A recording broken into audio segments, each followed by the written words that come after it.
Have you ever had a moment in your life when Allah intervenes and changes the direction of your entire life?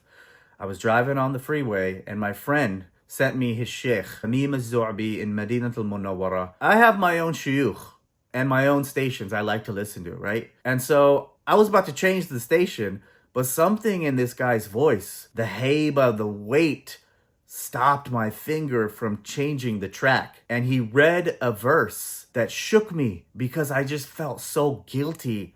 I had not spent more time with the Qur'an. And then instead I'm studying fiqh and aqidah and usul al-fiqh. And I just felt like I'm wasting my time with trivial human speech.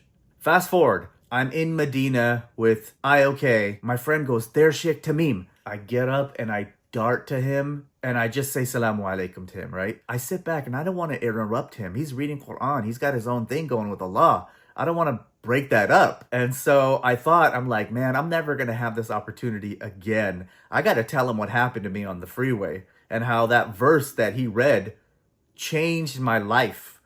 And so I started talking to him, even though he was reading Qur'an. I came up slowly, he stopped, and he started listening to me. I'm like, "Ya Sheikh, عندي قصة من أمريكا لعلها تعجبك." And he said, okay. He started listening. I'm like, "I got this story from America that will trip you out." And he said, okay. So I was driving on the freeway, and then I heard you recite one verse. And I told him what happened. I started crying.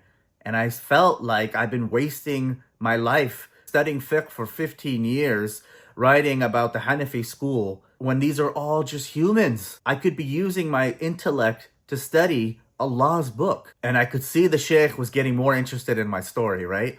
So then he said, come here.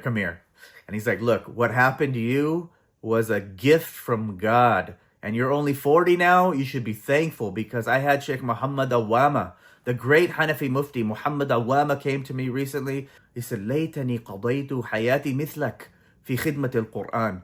He said, I wish, despite the fact that he's a Ḥadīth, a Hanafi scholar, wrote many books. He said, I wish I would have put those to the side and just spent my life with the Qur'an. And then he told me about another sheikh who came at the end of his life. And he's like, you got to be grateful that Allah placed that moment in your heart.